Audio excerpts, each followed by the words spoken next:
Pronto, então eu vou deixar vocês agora. Pronto. Eu vou deixar vocês agora com a equipe um, que é Tarvino. Ah, deixa eu lembrar aqui. Lembrar não, comunicar uma outra coisa a vocês. Duas coisas, na verdade.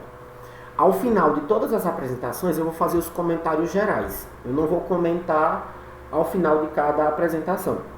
Outra coisa, a nota vai ser até 5 pontos para a apresentação, até 4 pontos para o mapa mental. O último ponto eu vou já dizer para vocês como é que vocês vão ganhar. Tá bom? Então vamos lá. Tarvino, você que vai apresentar o slide, pode começar.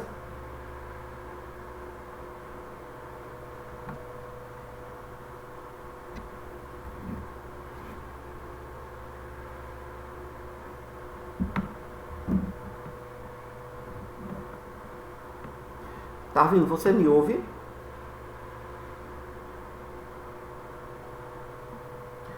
Vai lá embaixo, vai lá aqui perto da réguazinha do zoom, que tem 4 opções de visualização. Clique na opção que tem um livrinho aberto.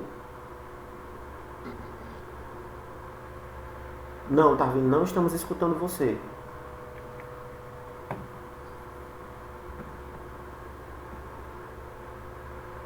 Ei, cadê minha parte no slide? Que não tô vendo. Tarvino, você conseguiu fazer o que eu lhe orientei agora?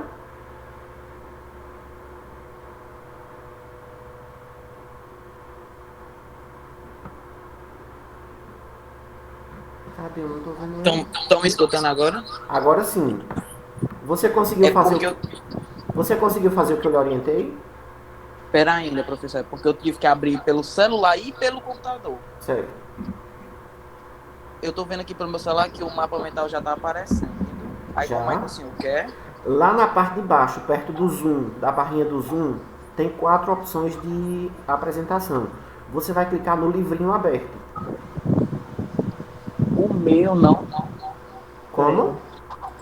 Não tá aparecendo. Lá embaixo, tá vendo? Eu tô vendo daqui. Mas o meu não tá aparecendo. Pelo computador não tá aparecendo nenhum mapa. Sim, é o mapa mesmo. Eu tô dizendo, não tá aparecendo nem pelo computador. Então tá bom, tá dando pra ver, não vamos complicar muito não. Podem começar. Espera, que eu vou baixar aqui o áudio do computador, porque tá os dois. Mila, tá vindo, Mila tá perguntando, tá dizendo que pode tentar. Pronto. Eu baixei aqui o áudio pelo computador e vou ficar apresentando pelo celular e deixar a imagem aberta no computador, tá Pronto, bom? então tudo bem. Agora, professor, o mapa não está mostrando todo, pera. Ah, agora consegui. Diminua o zoom porque tá em cento e Pronto, não sei quantos por cento. achei. Pronto. Tá vendo que do lado do zoom aí onde tu tá apertando, à tua esquerda, tem um livrinho aberto? Tô. Clica nele. Ah, não tem a opção de clicar, né? Não Ah, tá. então tá bom, tudo bem. Não Era tem aqui, né? problema. Era nesse livrinho. No Pois livrinho deixa eu aberto. diminuir mais Vai ficar muito pequeno. Não tem problema não. Faça desse jeito aí mesmo. Eu Aumente vou mais. aumentar e quando for apresentar a parte de Vai baixo, fazendo por eu baixo. partes pra não ficar muito pequeno, senão a gente não vai conseguir ver. Pronto. Arrocha o nó. Pronto. Eu vou começar. Bom, pessoal, boa noite. Meu nome é Tarvino e a minha equipe é composta por mim, Mila, Karen, Karine, Carol e nós vamos falar sobre o hipotálamo, certo? A principal função é manter a homeostase, isto é, o equilíbrio das funções internas corporais, em ajustamento ao ambiente, principalmente por meio da coordenação entre o sistema nervoso e o sistema endócrino. O hipotálamo, ele é muito importante, pessoal, para regular a questão das funções somáticas e viscerais. Ele é necessário que vem das questões do encéfalo, certo? O que é as funções somáticas. As funções somáticas correspondem à parte do sistema nervoso, Não, mas é que exatamente essa controla abordagem a que musculatura você colocou aí. esquelética. Nós não vamos nos É aprofundar a questão até que porque corresponde à ele já viu isso na locomoção, disciplina a e eu parte estou querendo esquelética, trazer como dos movimentos um plus, voluntários. entendeu? Questão Até para eles de entenderem mover essa área que é tão essas diferente da coisas, de ornitologia, como é que se movimentos trata. E voluntários. seria uma coisa rápida, tipo E 20 tem as minutos, meia funções hora no visceral, máximo, entendeu? que também é chamado de sistema neurovegetativo ou sistema nervoso visceral. Ele é relacionado ao controle da vida vegetativa, que é em relação à respiração, à circulação do sangue, ao controle de temperatura e à digestão, certo?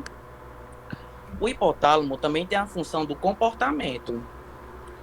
Vamos supor que se nós estamos em uma questão de temperatura baixa, estamos com frio, ele vai enviar terminações nervosas para a gente se tremer, para aquecer o nosso corpo.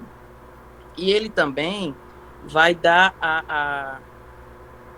a sensação de você querer ir para um ambiente mais quente, que essas são as funções somáticas e as funções viscerais, certo? Essas são as principais funções do hipotálamo.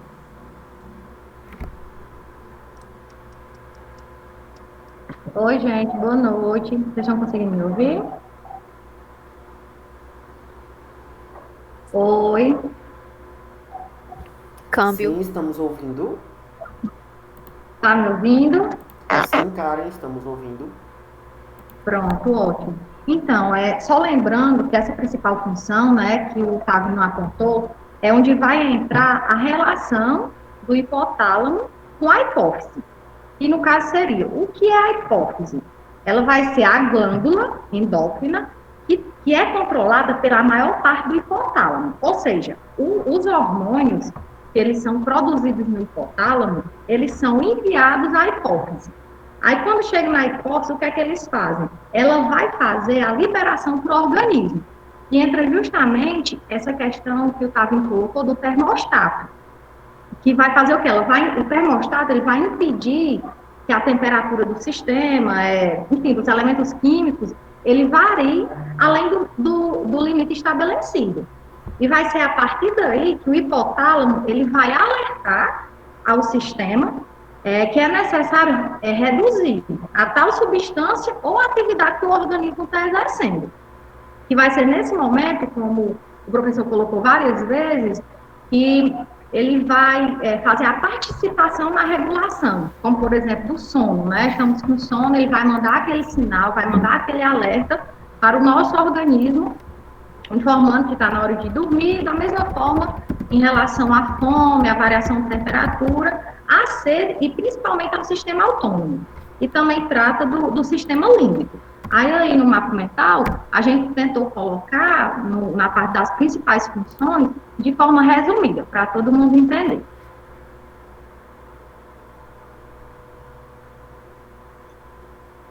Boa noite, pessoal. Estão me ouvindo? Sim, Mila, ouvimos. Pronto. Eu vou falar um pouquinho das características, tá, do hipotálamo. No caso, ele é um pouco maior que um grão de feijão, pesando apenas 4 gramas e abrangendo apenas 0,4% do volume total do cérebro. O hipotálamo tem vários papéis vitais no comportamento consciente, nas emoções, nos instintos, no controle automático dos sistemas e processos de corpo. Ele consiste de mais de uma dúzia de pares de núcleo, que são as regiões corpos celulares interligadas, aglomerados na base do diencéfalo e separados pelo ventrículo lateral. Suas células secretoras produzem hormônios chamados fatores de liberação, que entram na corrente sanguínea, e suas células neurosecretoras produzem substâncias semelhantes a hormônios, que percorrem os axônios do nervo até a hipófise. Ele é responsável pelo controle do sistema nervoso autônomo. O hipotálamo anterior, ele controla os sistemas parasimpáticos E o hipotálamo posterior, o sistema simpático, responsável também pelo controle endócrino, neurosecreção, formado por células de matéria cinza, e está conectado com outras estruturas do corpo humano, como, por exemplo, o sistema límbico, o tálamo, hipófise e áreas pré-frontal.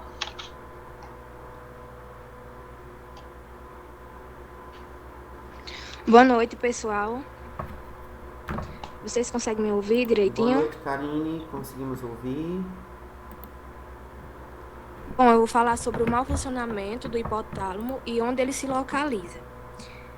O seu mau funcionamento, ele traz vários sintomas, como cansaço, o aumento ou perda de peso, o calor excessivo, prisão de ventre, irritabilidade, inchaço e queda de cabelo.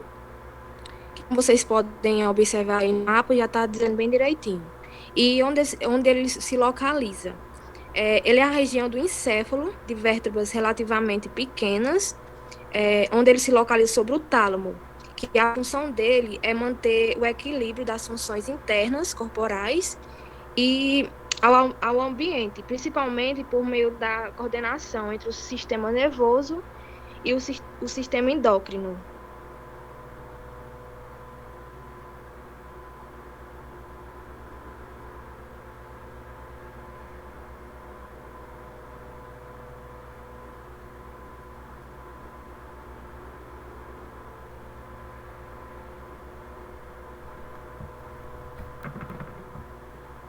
Alô? Alguém aí? Minha gente, a minha parte era só isso. Eu acho que a Carol teve algum probleminha.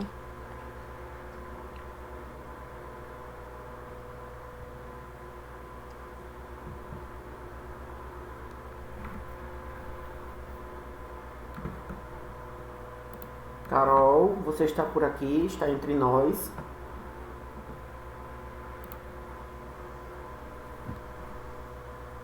A Carol, ela tinha saído aqui, eu tinha visto. Já teve algum problema com conexão da internet. Aqui no chat ela não tá não, aqui na lista de pessoas. Parece que a net caiu. Bom, a equipe consegue, alguém da equipe consegue apresentar a parte dela? Bom, pessoal, alguém da equipe consegue apresentar a parte dela? Professor, a questão dela é mais falando da produção dos hormônios, né? E no caso do hipotálamo, ele vai produzindo dois hormônios, a ocitocina e o hormônio antidiurético, que são aqueles que vão ser transportados, né, para a neurohipófise, onde são armazenados, além de liberar os fatores que regulam a atividade da enófise. É justamente aquela questão que a gente trouxe do alerta, né, do sistema, as informações que o sistema passa para o corpo. Acredito que é isso. Certinho. Então, a apresentação da equipe 1 está encerrada.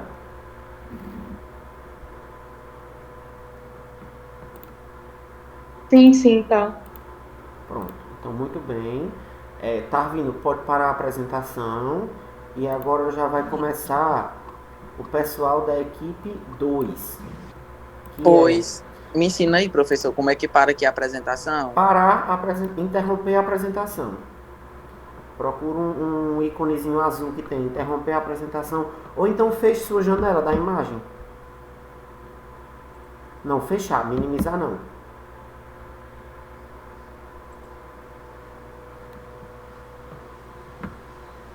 Pronto, voltou Pronto. pro de... Isso, agora a Juliana já está apresentando. Então a equipe 2 é Gustavo, Juliana, Davi Cândido, Cristiane e Caio. E eles ficaram com a hipófise e a adenohipófise. Boa noite, pessoal. Boa noite. Eu vou falar um pouco sobre o funcionamento da hipófise e da adenohipófise. Bem, de primeiro, a hipófise está localizada na base do encéfalo, né? Do nosso crânio. Ela é considerada uma espécie de glândula mestra, ou seja, ela é responsável pelo funcionamento de várias outras glândulas do nosso corpo. E geralmente controla o funcionamento delas a partir do encéfalo, o local onde ela está acoplada no encéfalo. ela tem uma contribuição no funcionamento do nosso metabolismo e na produção de hormônios, que também ligado a essa questão da saúde doméstica. Ela também está presente no sistema endócrino e no sistema nervoso, por uma ligação do hipotálamo. Tá? E a adenohipófise, ela é uma pequena parte da hipófise, é como se fosse uma glândula dentro da glândula. Você tem entendido isso. Ela tem origem no tecido epitelial e ela secreta hormônios a partir da influência que ela sofre do hipotálamo. E esses hormônios, não todos, mas alguns, são proteínas, glicoproteínas ou então podem ser polipeptídeos. Bom, pessoal, eu vou falar um pouco dos hormônios que são produzidos nelas. Tem o hormônio do crescimento, com os mais próximos nomenclaturas assim, o GH ou somatrofina. Ele é responsável pelo crescimento do corpo, crescimento ósseo e crescimento dos músculos. E o crescimento celular. Ele age assim, da mesma forma que uma proteína e de outros hormônios. Aí ele interage com os receptores específicos, assim, encontrados na superfície das células. Aí vem o adrenocorticotrófico, com nomenclatura para facilitar ACTH, que tem a função de estimular a secreção dos hormônios do córtex, os córtex e suprarrenais. Aí tem a tirotrofina, TSH, né, a nomenclatura, e é um hormônio que estimula assim, a tireoide a fabricar o hormônio tiroxina, que tem nomenclatura T4, que é convertido em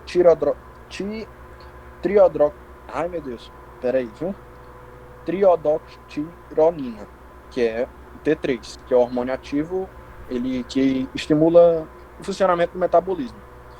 Aí vem a prolactina, que é o principal hormônio da produção de leite materno e tal, que é para preparar as mamas para receber a produção de leite. Aí vem os hormônios gonadotróficos, com nomenclatura FSH e o LH, que ele tem a função de regular a atividade dos ovários e dos testículos.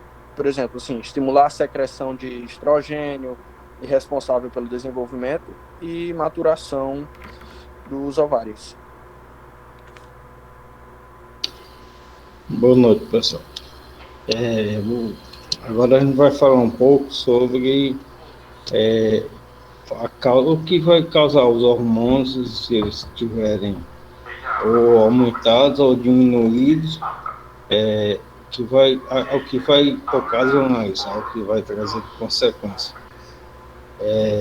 O hormônio GH, também conhecido como hormônio do crescimento, ele tem, se a sua função for diminuída, ele vai causar nas crianças o nanismo, certo? E vai ser eles não vão crescer adequadamente, vão ficar com uma estatura menor, certo?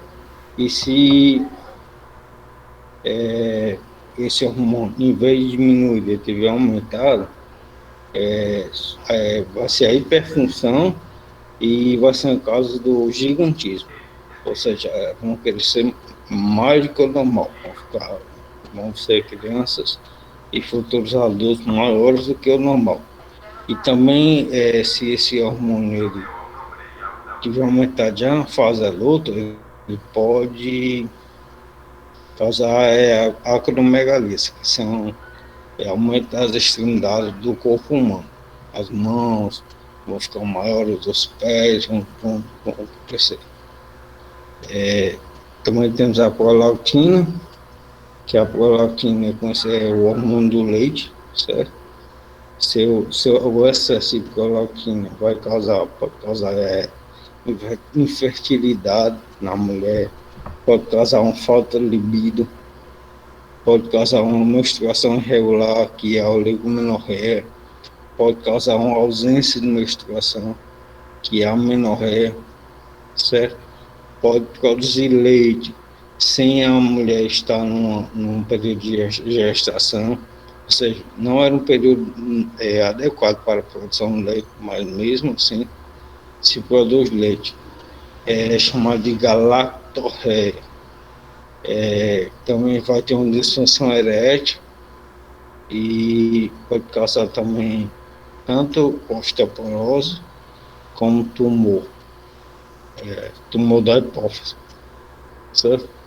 Também nós temos o ACTH, que o excesso de ACTH vai causar a doença de Cushing, que a doença de Cushing vai ser, a pessoa vai ter um excesso de peso, vai aumentar o peso, vai ter gorduras localizadas na região da face, entre os ombros, no pescoço, vai ficar com o pescoço inchado, pode causar estrias rosas ou roxas pelo corpo.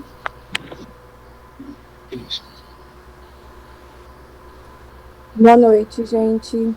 Ainda sobre os hormônios, o TSH, hormônio tireoestimulante, conhecido, ou hormônio estimulante da tireoide. Os hormônios do nosso corpo são produzidos por glândulas endócrinas, e a glândula responsável pela produção do TSH é a hipófise, que também é conhecida por glândula pituitária, que fica localizada no nosso cérebro. A hipófise, ela é dividida em duas partes: hipófise anterior, a adenohipófise, e a hipófise posterior, a neurohipófise. A hipófise vai produzir hormônios que irão controlar as funções, o funcionamento das glândulas endócrinas. Quando o TSH é produzido pela hipófise, mais especificamente pela adenohipófise, a hipófise ela vai atuar lá na tireoide. E a tireoide também é uma glândula endócrina e ela também vai produzir hormônios T3 e T4, que para o nosso corpo funcionar normalmente, ele precisa de um nível de T3 e T4, e caso esses dois hormônios estiverem baixos, a hipófise vai atuar a produção do TSH para estimular a tireoide a produzir mais T3 e T4 até chegar aos níveis normais. Caso eles estiverem baixos, a hipófise vai diminuir a produção do TSH para diminuir também a estimulação da tireoide e, consequentemente, diminuir os níveis de T3 e T4 até novamente para a nossa normalidade.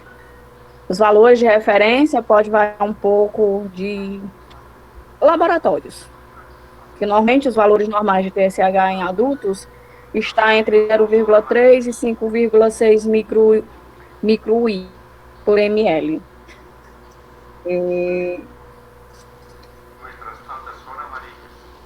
O hormônio LH são hormônios luteinizantes que promovem a liberação dos ovos 2, que LH que é quem faz a mulher ovular, na verdade.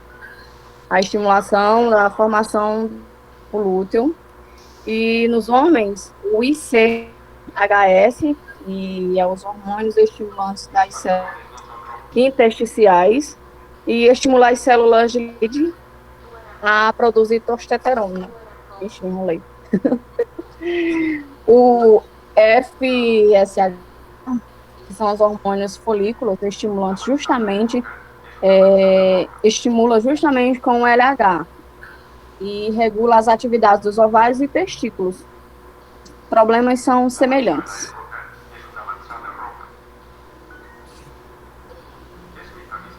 Pronto, Cris. Sim. Boa noite, gente. Gente, eu juro que meu ascendente em virgem tá gritando, porque eu peço até desculpa aí pra vocês. Tá faltando o acento em glândula e tá faltando os parênteses aqui de lado nos hormônios. E se tiver faltando mais alguma coisa, vocês me desculpem, porque, como vocês podem ver, o trabalho foi artesanal. Tô muito artesã hoje. Então, assim, gente, de forma geral, né, a hipófise, a adenohipófise, ela basicamente é essa glândula, né, que fica, como diz minha avó, dentro do juízo, na base do nosso encéfalo. E ela é importante porque o nosso corpo, ele é um organismo vivo, ele é como uma máquina viva, e qualquer desregularização em determinada parte afeta outras, né? Como os meninos explicaram aí nessa questão das possíveis doenças. E casa muito bem esses dois polos aqui do mapa, essa parte aqui da produção dos hormônios e das doenças, porque cada hormônio desse, se desregulado para mais ou para menos, como vocês estão vendo aqui nos sinaizinhos do lado esquerdo, pode gerar diferentes doenças, né? Cada hormônio pode gerar uma doença diferente, inclusive tumores, né? Como os meninos disseram. Isso independente de sexo e independente de idade, porque, como também foi dito, pode afetar crianças e a questão da fertilidade, menstruação e afins, né? Pessoal, acho que basicamente é isso. O que se eu for falar, vai ficar repetitivo, então esse é o nosso fechamento. Câmbio, Ramon. Bem. Você já pode ir parando a apresentação. Enquanto isso, nós temos a equipe 3. Júnior, Márcio, Ariane, Anderson e Thalisson, que ficaram com o tema tireoide e paratireoides. Professor, eu vou apresentar. Agora eu queria que me desse mais uma aulinha. Certo. Você está com o slide aberto? Tô. No canto direito, bem lá embaixo, o que eu estava tentando mostrar está vindo. Lá no cantinho direito, no canto inferior direito, você vai encontrar 4 íconezinhos. Encontrou o livrinho? Encontrei. Aperta no livrinho. Pronto. O slide ficou aberto todo, não foi? Isso. Minimize agora. Minimizou? Pronto. Agora você vem aqui no Google Meet apresentar agora. Tá aqui. Aí, Pronto. outra janela. Você está vendo uma janelinha que apareceu o slide? Não. Tem assim, só a tela inteira, uma janela, é? Isso, uma janela. Pronto. Aí vai aparecer um quadro no meio do computador que vai ter várias janelinhas. Aí tem uma lá que é a do slide. Procure. E aperte na do slide. Só apareceu só o quadro, compartilhar uma janela. Peraí. Aí você clica e clica em compartilhar. Isso. Agora, para não ficar tomando a sua tela toda, você não apresenta o slide, na verdade. Procura o slide. Tá aqui no slide. Tá aberto? Tá. Peraí, para a apresentação. Pare essa apresentação. Peraí. Pronto. Volte lá no slide. Pronto. Vá lá embaixo e veja se você clicou no livrinho mesmo. Tá no livro aberto aqui. Pronto. Minimize. O slide está ocupando a tela inteira? Tá não. Então tem que ocupar. Mas... Assim que você clica no livrinho, ele já ocupa a tela inteira. Não, ele abriu, só que aparece só Deixa eu te mostrar. a caixa. Deixa eu te mostrar aqui.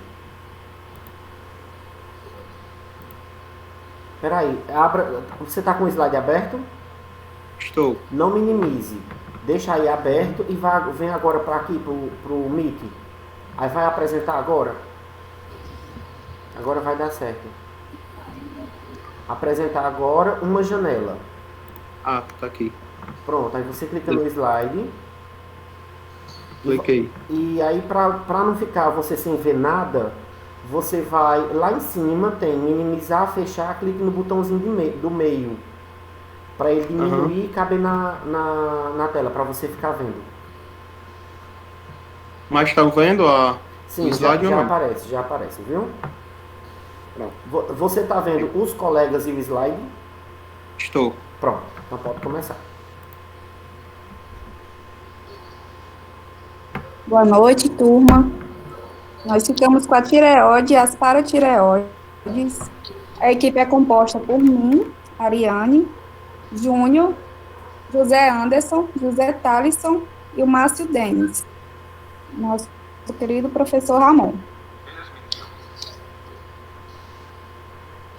Vou falar um pouquinho, vou começar falando da tireoide.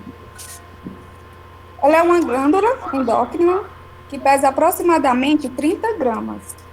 A tireoide, ela se localiza no pescoço, sobre os primeiros anéis da traqueia. Ela apresenta 2 lobos, um de cada lado da laringe, tendo um formato de borboleta. Ela é constituída por um tecido granular endócrino e os seus 2 lados são ligados por um istmo. A tireoide produz a T3, que é a triidotironina, T4, a tiroxina e a calcitonina. A síntese dos seus hormônios é realizada a partir da proteína tiroglobulina, ou seja, a T4 e T3 são liberadas na corrente sanguínea sobre a estimulação dessa tirotrofina, que ela é mais conhecida como hormônio TSH. Esse hormônio ele é produzido na adenohipófise, que é um estimulante da tireoide. Esse hormônio estimula a captação do iodo das células dos folículos da tireoide. Ou seja, ela também pode aumentar o tamanho e a atividade das células secretoras. Resumindo, a TSH ela pode acelerar a síntese dos hormônios da tireoide, como também a sua liberação no sangue. Entre esses hormônios, que é a triidotironina, que podem falar. Esse hormônio, juntamente com a tiroxina, ela controla cada célula do corpo que gasta energia. Ou seja, esse processo, como é que a gente chama? Que o professor fala várias vezes. Metabolismo. Quando a tireoide... Oi? Peraí. Tá me ouvindo, gente? Tem alguém com o microfone ligado, mas já desliguei. Estamos ouvindo. Quando a tireoide produz muito T3 e T4 no nosso metabolismo, ele acelera. Quando a tireoide produz pouco, nosso metabolismo fica mais lento. Ou seja, a gente escuta muito falar que quem tem problema de tireoide, um exemplo, tem dificuldade de emagrecer, por conta justamente disso, do metabolismo ficar mais lento, certo? A quantidade de T3 e T4 produzida pela tireoide, ela é controlada, como eu já falei, pela hipófise, que é uma glândula cerebral, certo? E se essa tireoide estiver produzindo baixas quantidades de T3 e T4, a hipófise começa a secretar mais TSH, que é o hormônio estimulante da tireoide, como eu já falei. E ela, por sua vez, irá induzir a tireoide a produzir mais T3 e T4.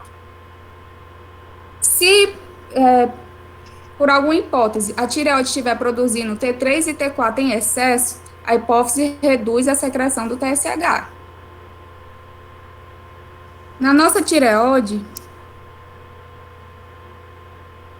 ela produz o T3 e T4 numa proporção, basicamente, de T4 em 80% e T3 20% no nosso organismo.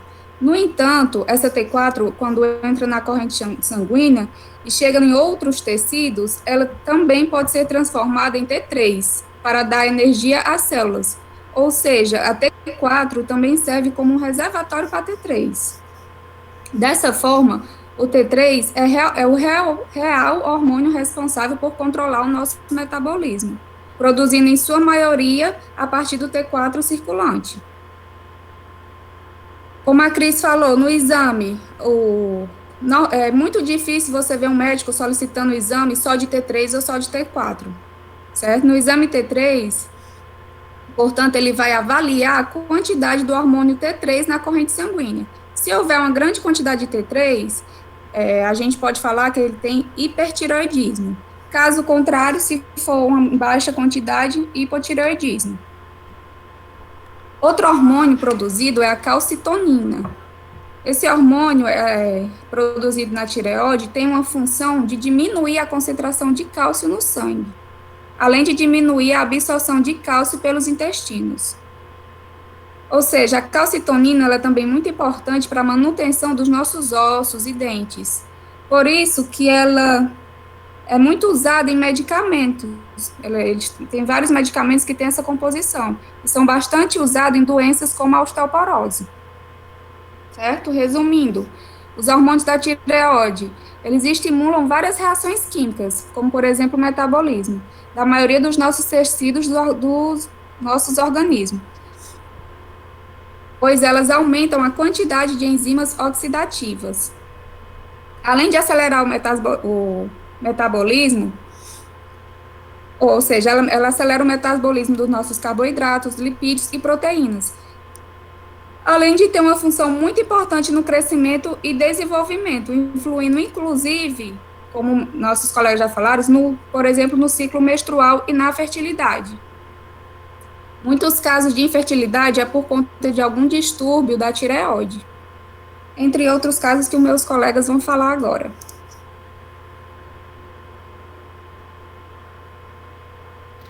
Bem, temos como problema o hipertireoidismo, que o que é uma disfunção da glândula da tireoide, na qual produz um excesso de T3 e T4, que é os hormônios, foi falado anteriormente. Então, ele afeta o metabolismo no corpo e tem outros impactos. Quais os sintomas do hipertireoidismo? A perca de peso, taquicardia, ansiedade, o bôcio, que é o aumento da glândula, e os olhos saltados. O que causa? É a ingestão excessiva de iodo, doenças graves, inflamação no tireoide, tumores não cancerígenos e tumores nos testículos e ovários. Em animais, vamos dar exemplo assim como os cães. É rara, mas está associada a neoplasias. Em mais de 85% são sólidos e malignos. E pode causar dificuldade de engolir, tosse, perda de peso e vômitos e etc. Algumas outras doenças.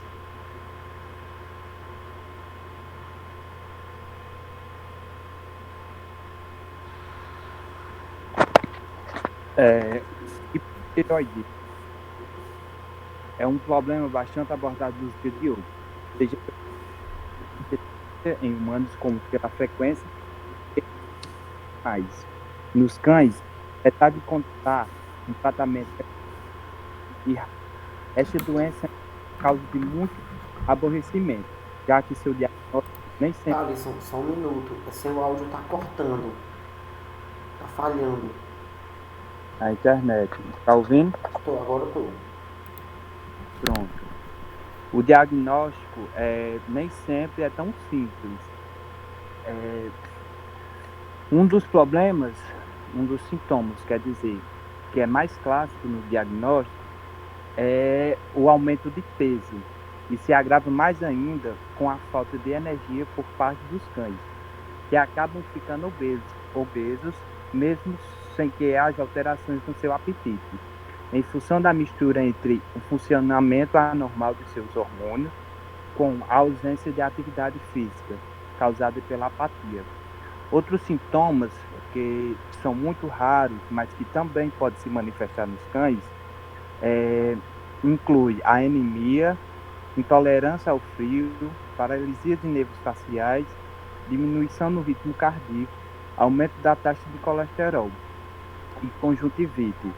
O sistema reprodutor de machos e fêmeas também sofre uma consequência em função da doença, causando uma diminuição considerável no líbido do animal. E no caso dos machos, a atrofia testicular, fazendo com que os machos tenham uma baixa taxa de fertilidade. No caso das fêmeas, o problema inclui, além da diminuição do líbido, falhas em ciclar e o subdesenvolvimento das glândulas mamárias.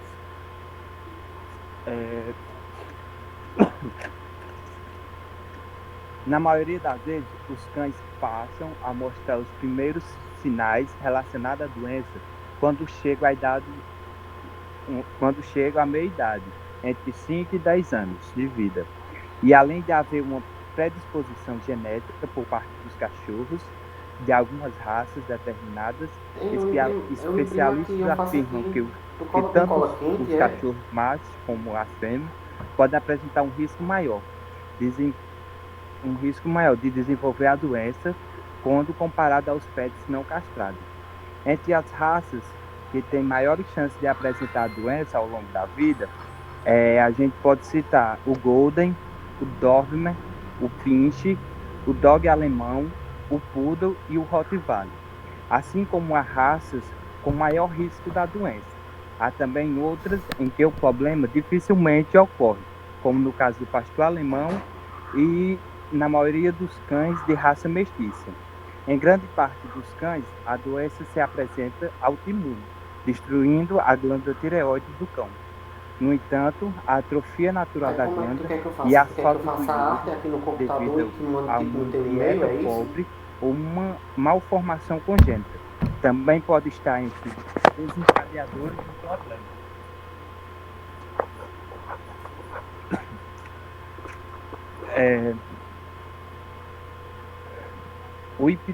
O hipotireoidismo pode apresentar sintomas que envolvem também todos os tipos de órgãos e as funções do pet. Entretanto, as áreas que quase 100% dos cães são bastante afetadas pela doença, como a pele do animal, podendo apresentar diversos tipos de complicação em função da doença. A pele anormal do pet dificulta ainda mais o diagnóstico, tendo em vista que esses problemas de pele são também sintomas de outras doenças que não têm nada a ver com a glândula tireoide.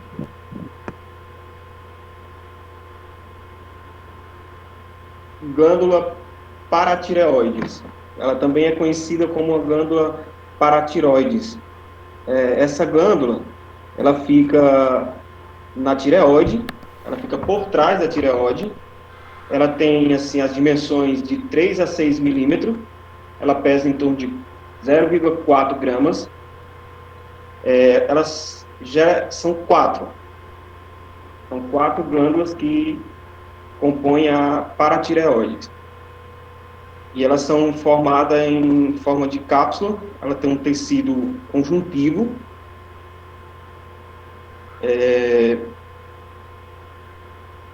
Essas glândulas, elas produzem um hormônio chamado paratormônio, também conhecido como paratireoidiano, o PTH. Ele é responsável para regular o cálcio e o fósforo no sangue e também na absorção da vitamina D. Quando em uma concentração mais baixa, quando isso está acontecendo quando a concentração está baixa. Quando a concentração está alta, acontece o que a minha colega Ariane falou, a calcitonina, né? O que ele faz? Ele retira o cálcio dos ossos, enviando para a corrente sanguínea, e aumenta a absorção desse no intestino e reabsorção nos túbulos renais.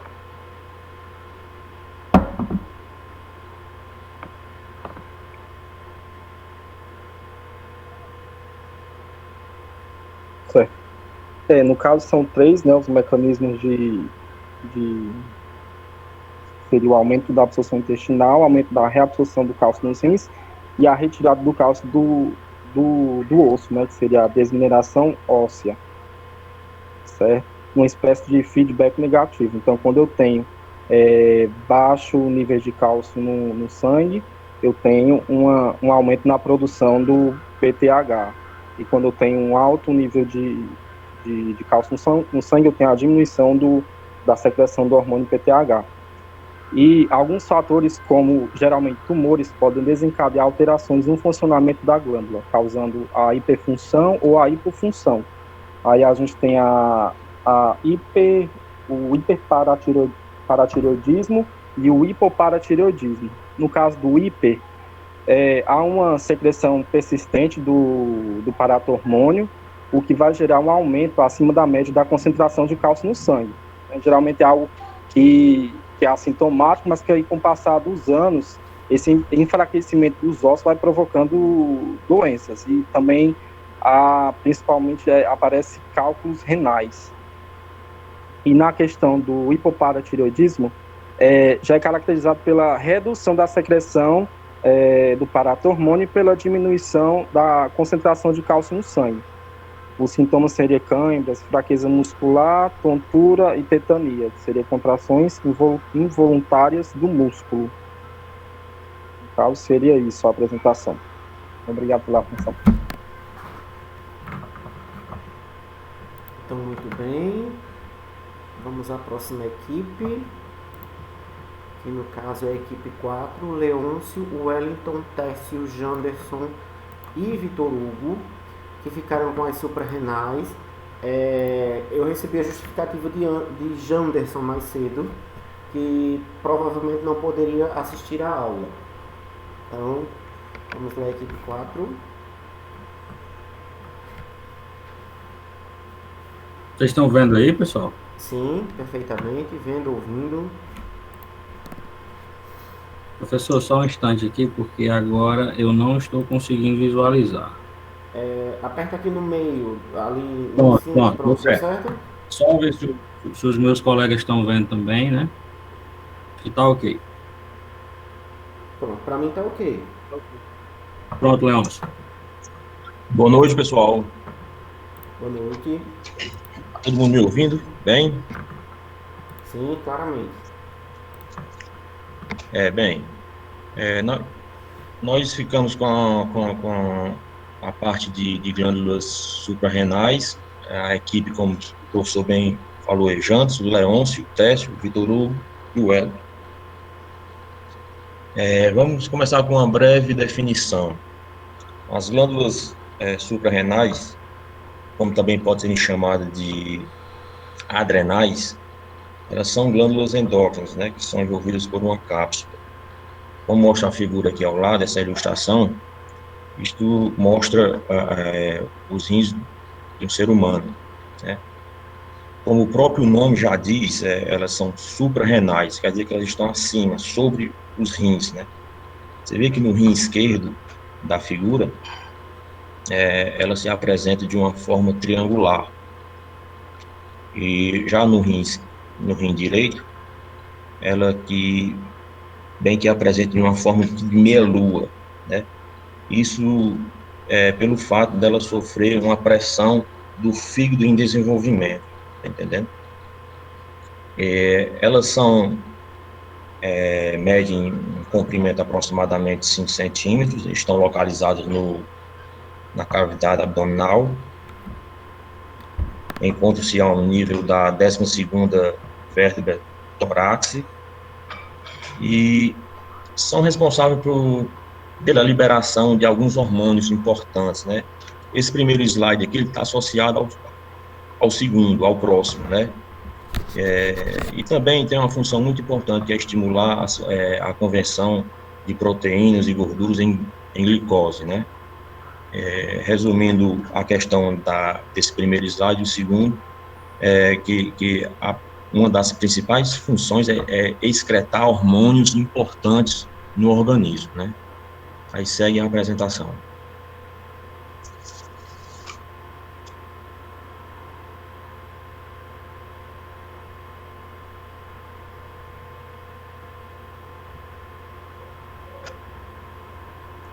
Pronto.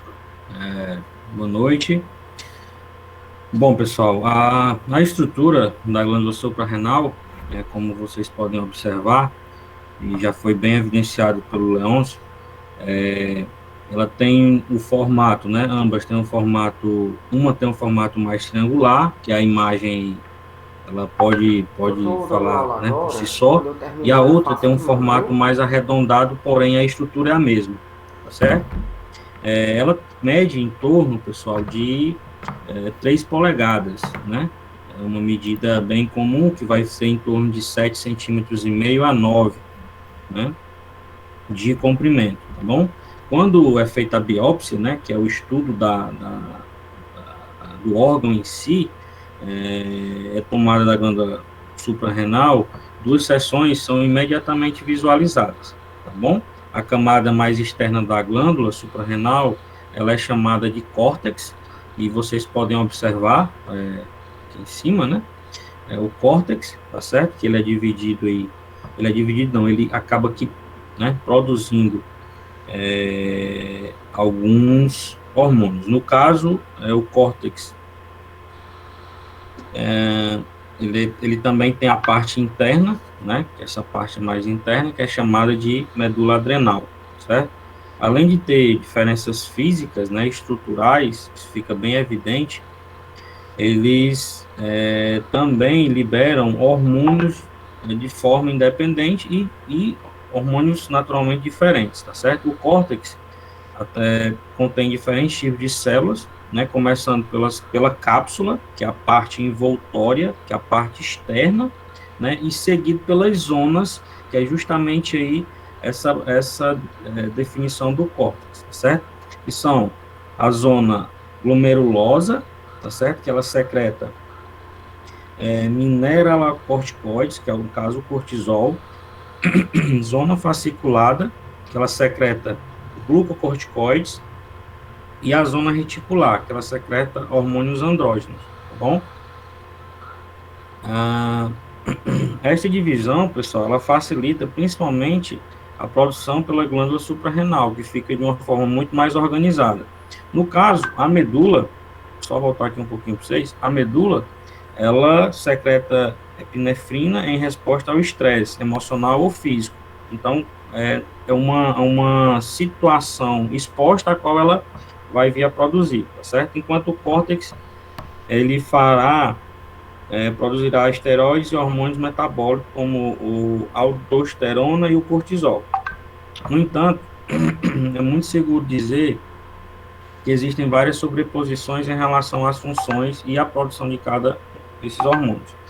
A glândula suprarrenal, pessoal, ela é alimentada por 3 artérias, tá certo?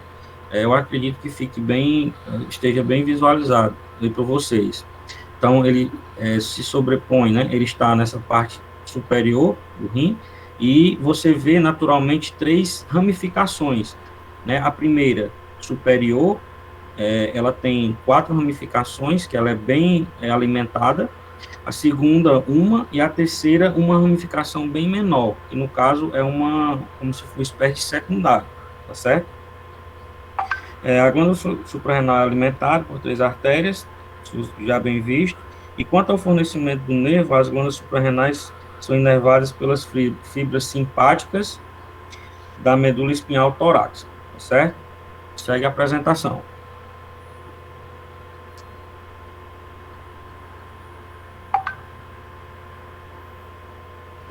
Boa noite, pessoal.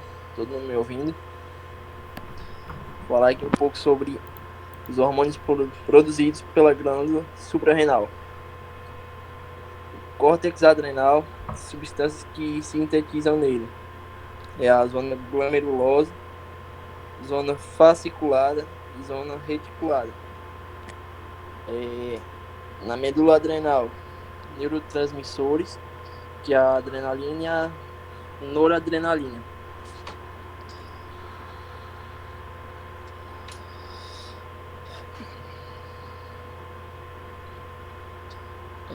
Passa de página aí, por favor, de slide.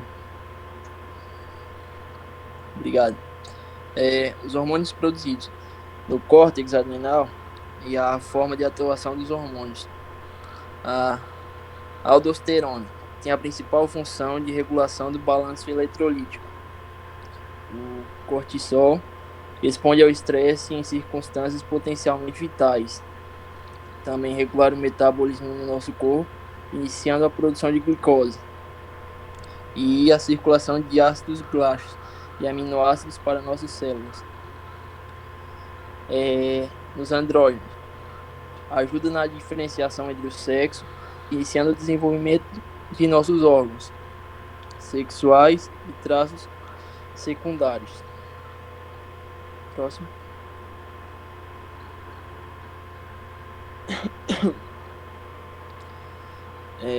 Passa para o próximo aí, por favor. Isso. Na medula adrenal, a forma de atuação dos hormônios, que é a adrenalina e a epinefrina, responsável por preparar o organismo para a realização de grandes feitos, e que em momentos de estresse, as suprarrenais secretam grande quantidade deste hormônio que prepara o organismo para grandes esforços físicos, estimula o coração, eleva a tensão arterial, relaxa certos músculos e contrai outros.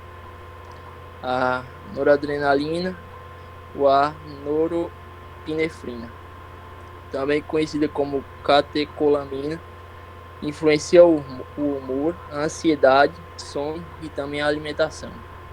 Segue a apresentação.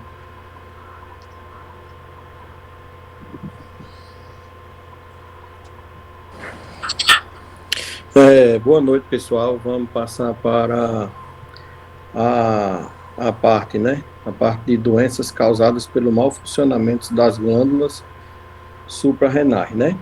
Vamos começar, na verdade, diretamente não com a doença, né? Vamos iniciar com a parte de sintomas. Entender como se faz mais ou menos uma identificação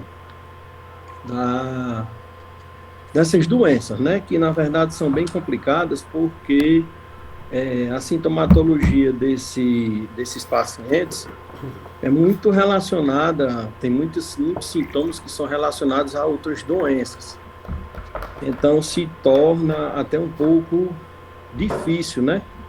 A parte de identificação. Um dos sintomas mais comuns é a fadiga crônica, né? Um cansaço muito grande. O paciente fica sempre com uma piora, sempre muito evolutiva, muito progressiva. É uma fraqueza muscular, assim, muito profunda e, em consequência, né, vem a falta de apetite, uma perca de peso, aí vem provocar náusea, vômitos e diarreias. Quer dizer, uma perca de sais, perca de minerais muito grande. Então, uma das consequências dessas percas de minerais, o que é uma hipotensão muito grande, que à medida que o paciente até muitas vezes tenta se levantar, achando que não é nada e tal, aí tem essa hipotensão, chega a desmaiar, entendeu? E é uma sintomatologia bem complicada, porque se assemelha a outras doenças, né? E que, na verdade, ela varia muito, podendo ser identificada desde o nascimento até a pessoa adulta, né? Na verdade, se ela for muito severa e não for identificada ao nascimento, o paciente, dentro de mais ou menos 3 semanas, pode chegar até a óbito, né? No caso, começa pelo teste do pezinho, né? A investigação. Passando dessa parte de sintomatologia, vamos para a doença de Addison, né? Que é, na verdade, uma doença que uma falta de produção da adrenalina, né? Que é uma das coisas que fazem a pessoa manter o equilíbrio, manter uma hipertensão, na verdade, controlar a pressão arterial, né? E, na verdade, a glândula adrenal começa com mau funcionamento, provocando uma quantidade insuficiente de cortisol, né? Para fazer o controle de todo o organismo. E é uma doença que muitas vezes não tem cura.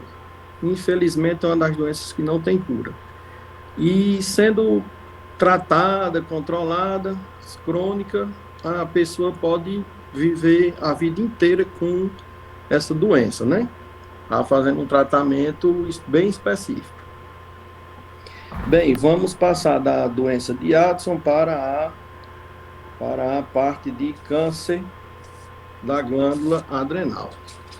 Na verdade, o câncer da glândula adrenal, normalmente, com o aparecimento de alguns nódulos, só que, normalmente, quando os nódulos são abaixo de 3 centímetros, só se faz um acompanhamento. E que tem um percentual muito bom, né, vamos dizer assim, de ser benigno. Mesmo assim, provoca um descontrole muito grande na produção de adrenalina, ocorrendo taquicardias, e que, na verdade, só vai ser mais ou menos resolvido parcialmente após um procedimento cirúrgico, né? Que normalmente, hoje em dia, já com uma modernidade maior, se faz de maneira mais simples, né? E existe o mais severo, né? Que é o carcinoma adrenal, que é um câncer muito agressivo, muito invasivo, e que, posteriormente, após um tratamento cirúrgico, se não conseguir ser resolvido, o outro tratamento, né, que é o tratamento quimioterápico, se torna muito, muito difícil a sobrevivência do paciente.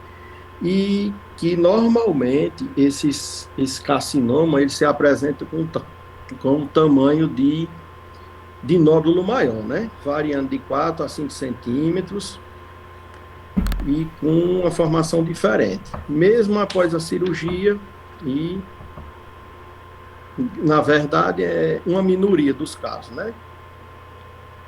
Vamos passar agora para a terceira doença, que na verdade, professor, eu tenho até uma dificuldadezinha de dizer esse nome.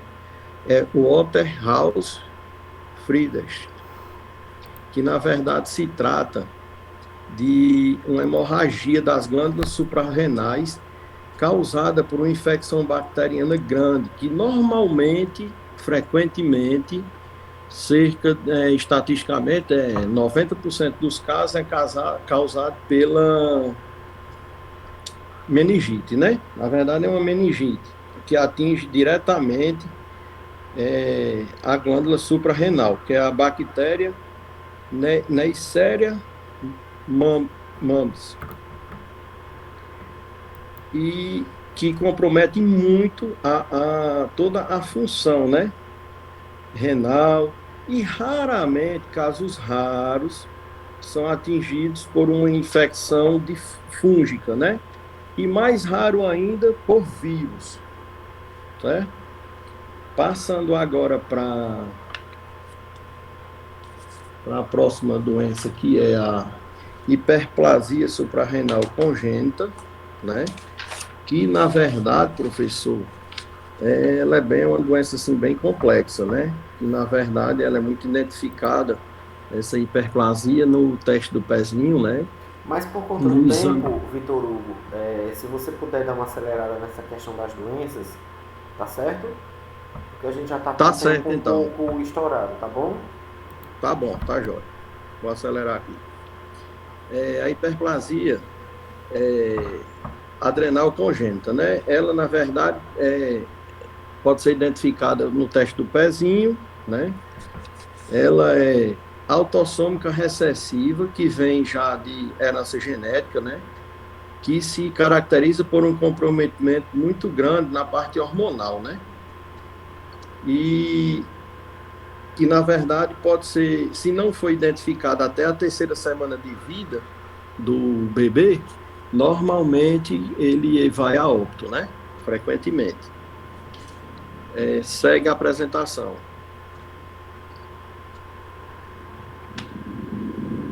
Bem, professor, só para concluir aqui, seguindo com as doenças causadas pelo mau funcionamento aí das glândulas, a síndrome de Crohn, ela é provocada por uma desordem endócrina, né, causada por níveis elevados de glicocorticoides, especialmente o cortisol no sangue, né. Sintomas: hipertensão arterial, obesidade, né, ossos frágeis, atrofia e fraqueza muscular.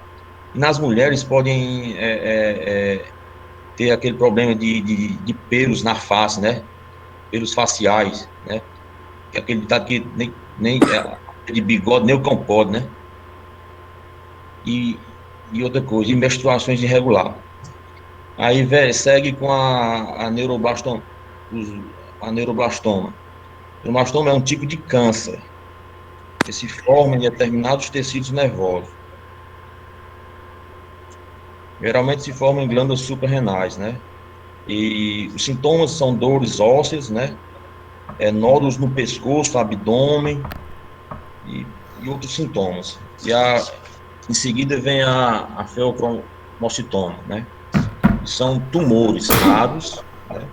Que se desenvolvem na região interna, na medula adrenal, né? Eles se desenvolvem na medula adrenal. E é uma doença que pode apresentar graves sintomas, né? Sendo os mais intensos as chamadas crises adrenérgicas, né? O portador apresenta crises de súbitas, né? De taquicardia, muita dor de cabeça, de sudorese, emagrece muito, né? Devido ao excesso de catecolaminas, e é uma doença muito grave, né? Muito difícil de ser identificada, né? E ela é causada também, tem algum relacionamento com a questão do hormônio adrenalina, né?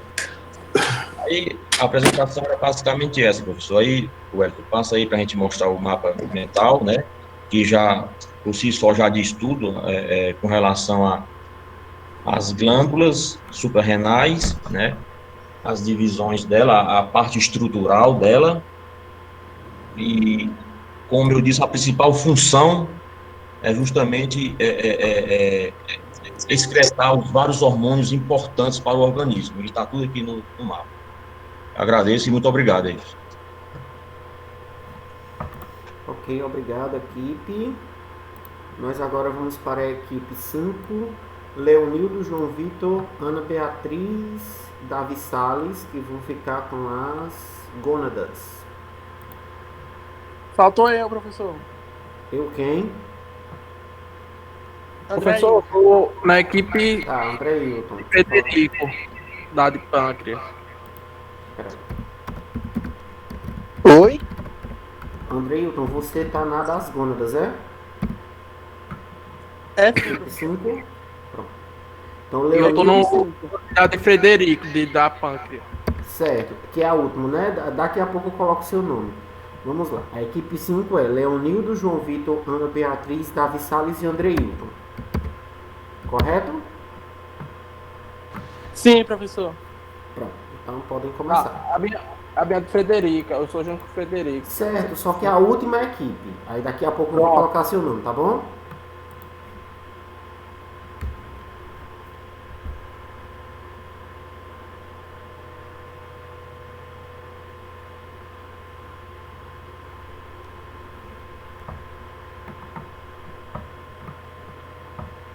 Leonildo, eu acho que deu errado aí a tua apresentação, Leonildo. Vai lá pro slide, fecha, sai daí. Para essa apresentação. Vai lá pro slide. Tá no slide?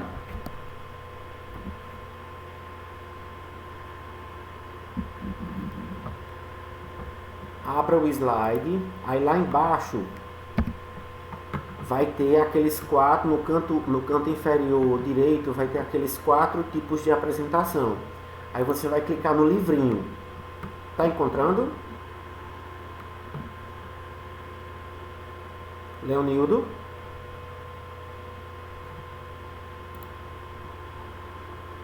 Alô, Leonildo?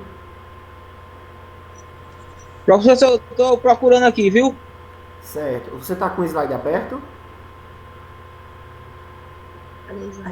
Esse aqui?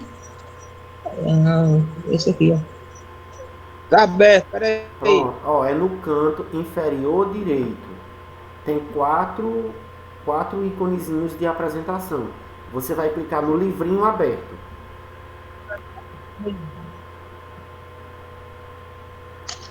Achou o livrinho?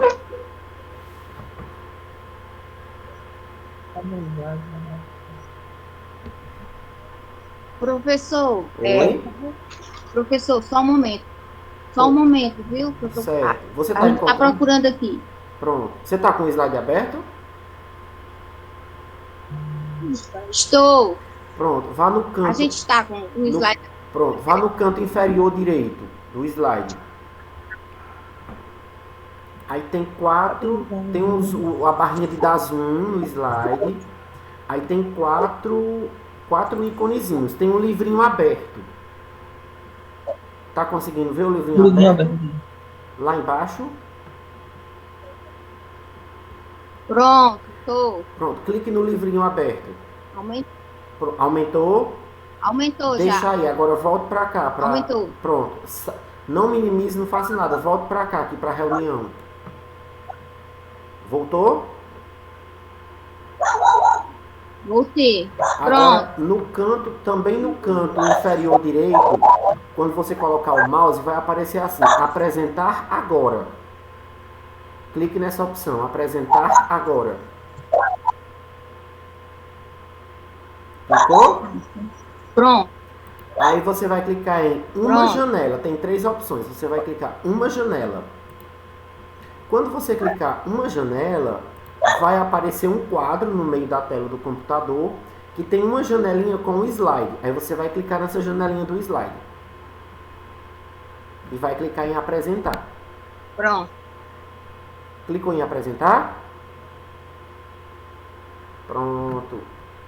Agora lá em cima, ao invés de você minimizar ou fechar, você vai clicar na janelinha do meio. Para Leonildo ficar vendo o slide e a tela da reunião, tá bom?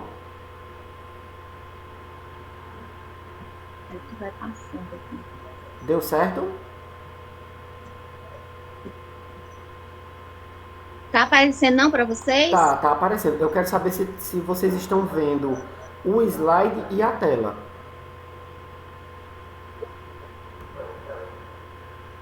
Slide e a tela, não. Não, professor, só... Pronto. Não tem na parte de cima, como se o xizinho de fechar? Clica na opçãozinha do meio. Tem o X, aí antes do X, na opçãozinha do meio. Que a tela vai diminuir. Aqui, ó. Clicou? Pronto, professor. Pronto. Tá aparecendo agora o slide e a tela da reunião? Não, professor, não. Mas já tá aparecendo o slide, né? Já tá aparecendo o slide, Leon? Tá aparecendo aqui pra gente. Sim. Agora é só você ir passando os slides, tá bom? Ok. Pronto. Então vamos começar a apresentação. Agora é com vocês. Peraí.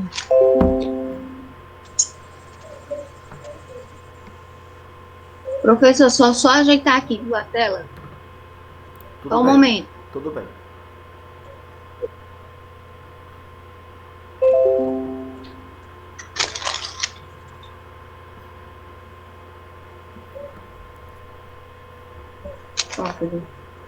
Eu vou começar aqui.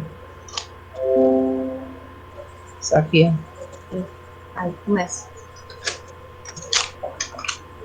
Boa noite. Nossa equipe, a equipe 5, nós vamos falar sobre Conan. Você tá ouvindo? O senhor está ouvindo? Tá ouvindo? Sim, estamos ouvindo. Está ouvindo, pessoal? Sim, estamos. Podem começar. A nossa equipe vai falando sobre Gonatas.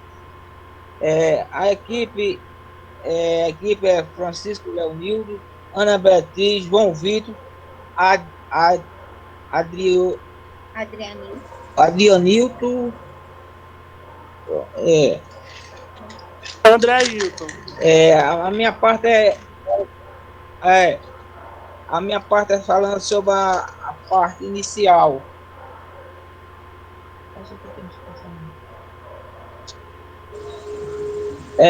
O aparelho reprodutor masculino, certo?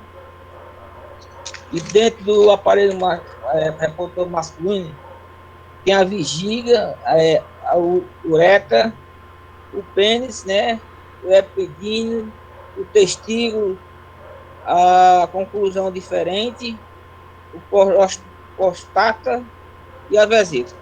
Só que o testículo São a gônada sexual masculina, produz o espermatozoide e os testosterona.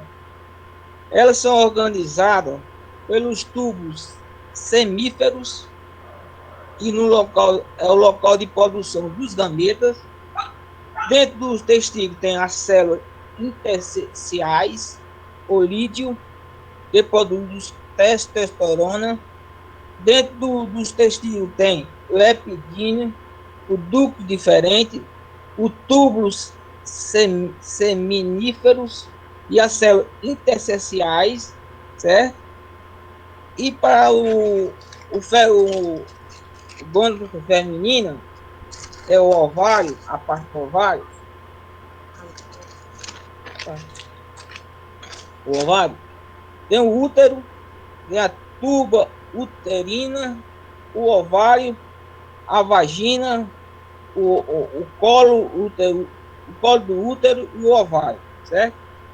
Só que a gônada sexual feminina produz o óvulo 2 e o estrogênio e o progesterona. Existe também a ovulação e a ovocitação. A organização é o fólico primário, apresenta o óvulo 1, que é a célula miose, ela é esperta e tem o hormônio FSH, que é o hormônio fólico estimulante reproduzido pela hipófise, que regula as atividades dos ovários e dos testículos.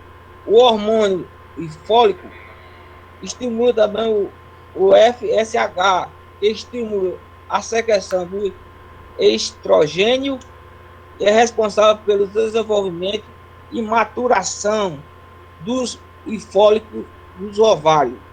Né? Tem o fólico maduro, que possui o óvulo 2, que produz estrogênio. O estrogênio tem os estrogênios naturais, que produz naturalmente na mulher, é o estradiol, estrio e o estradiol, né? Existe também o corpo lúteo, que produz o progesterona, que é um líquido amarelo. E o corpo albicanis, que é o resultado do corpo lúteo, que é degenerado. E dentro do ovário existe o fólico primário, o fólico maduro, existe também a ovulação ou ovócito 2 e o corpo albicanus e o corpo lúteo. Professor, essa aqui é minha parte. Está ouvindo, professor? Sim, senhor. Sim, senhor. Podem continuar. Agora acho que é a parte de Ana Beatriz. É sim, Leonildo. Coloque, por favor, para mim, introdução hormonal.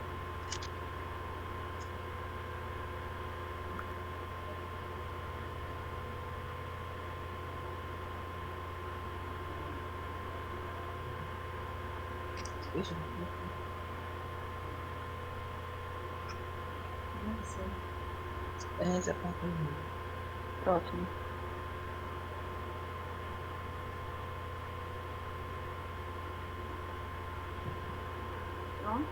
Pronto, Ana Beatriz? O próximo.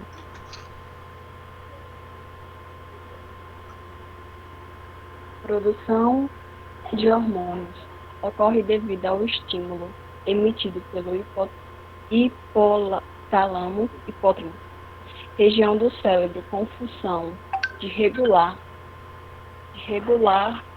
o processo metabólico, liberando fatores hormonais glandotróficos com ação do hipofise. Glândula do sistema nervoso, que libera o FSH, hormônio folicular, estimulante, e o LH, hormônio luteinizante. Passa para o próximo, meu amigo. Função das glândulas.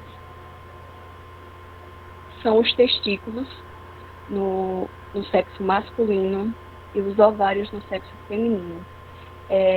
São responsáveis pela produção dos gametas, mas também pela sintetização de hormônios que podem influenciar no crescimento e no desenvolvimento do corpo.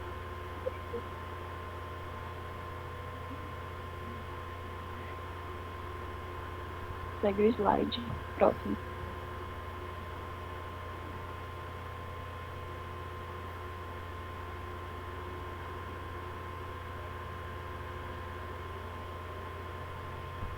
Essa parte é do Davi.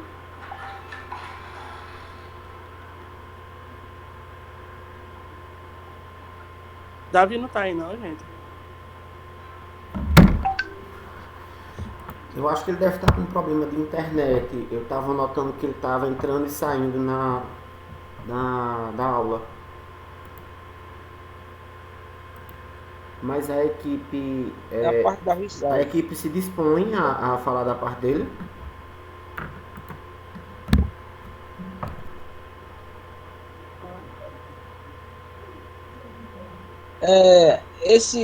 Essa função do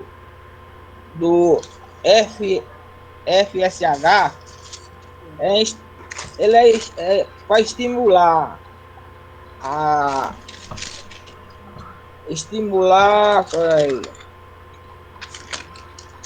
peraí, vou explicar.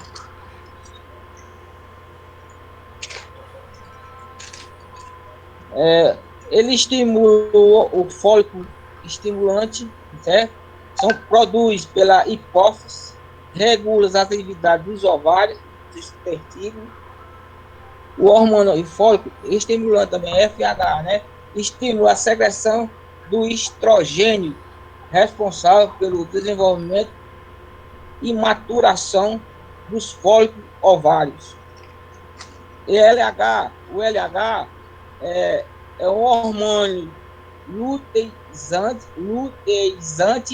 produz pela anetopofise em mulheres, acentuada em elevação dos níveis de LH e descandeia a ovulação do desenvolvimento do corpo lúteo, além de coordenar a secreção do progesterona. O próximo aí. Boa noite, pessoal. Eu fiquei com o estímulo dos ovários, tá? Dos hormônios, quer dizer. E eu vou estar falando um pouco para vocês, aprofundando um pouco o conteúdo. Vou explicar um pouco do slide, certo? Bom, o estímulo dos hormônios são classificados em 3 em destaque, nos hormônios masculinos e femininos, nos reprodutores. E eu posso citar para vocês esses 3, que é a testosterona, o estrogênio e a progesterona, certo? Vocês estão me ouvindo direitinho? Sim, claramente. Pode continuar. Pronto. A testosterona, pessoal, pode passar o slide aí, por favor.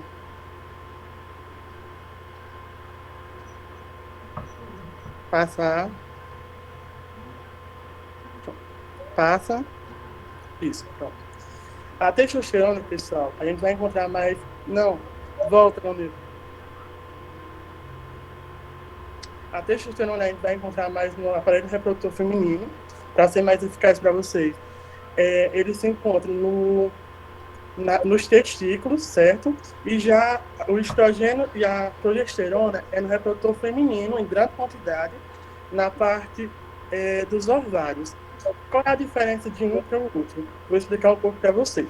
A diferença da testosterona do masculino para o feminino, claro que o feminino vai ter um pouco, certo? Não em excesso, mas o masculino tem mais excesso porque ele auxilia também na saúde sexual, né, imunológica e principalmente psicológica do ser humano.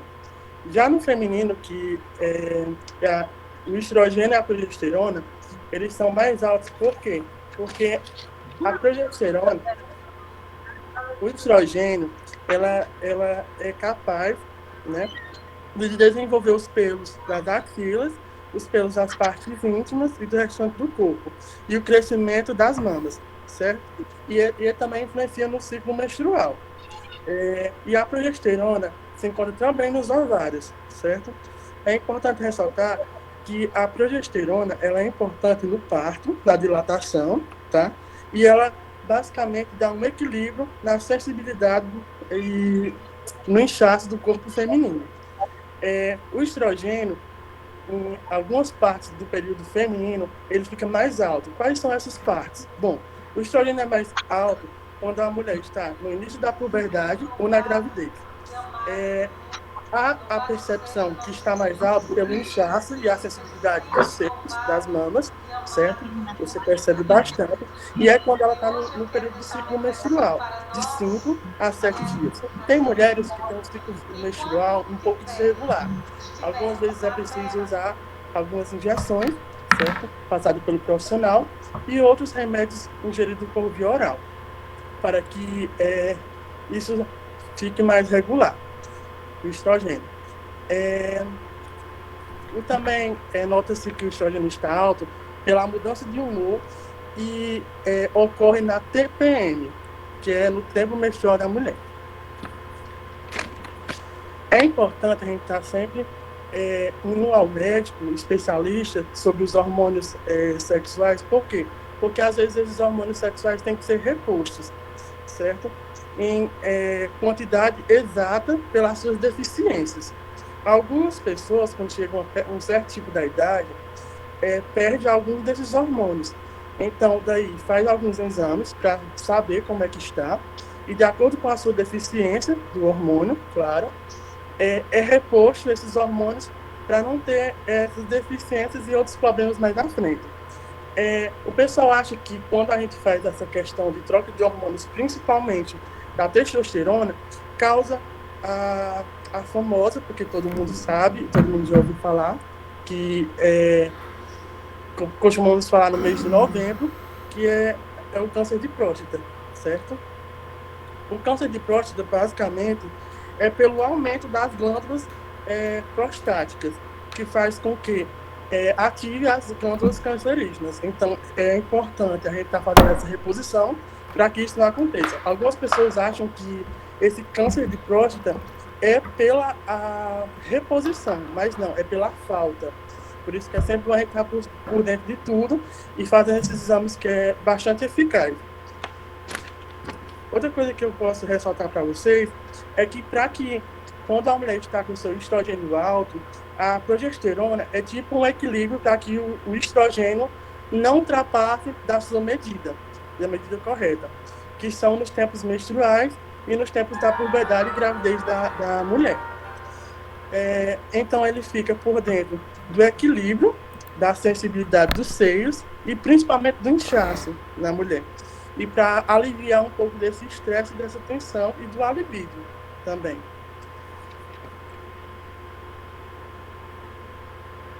Então, é isso, tá, pessoal?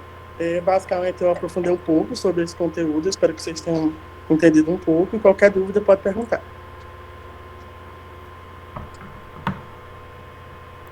A apresentação acabou da equipe ou foi só a sua que acabou?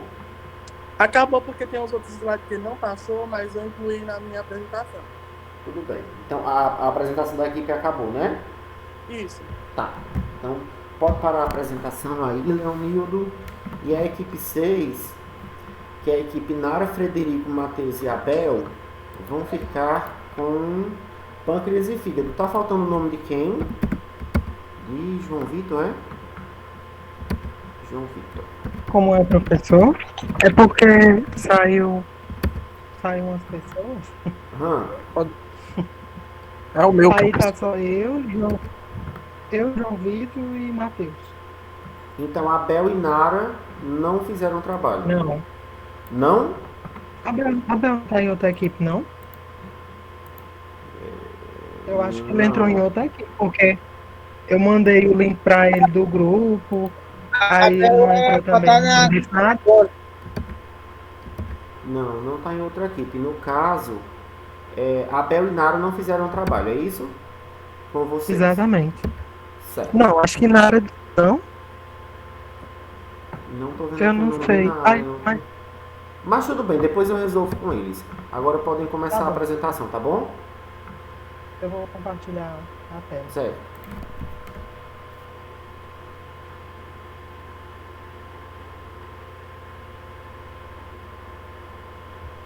Uhum. Calma aí.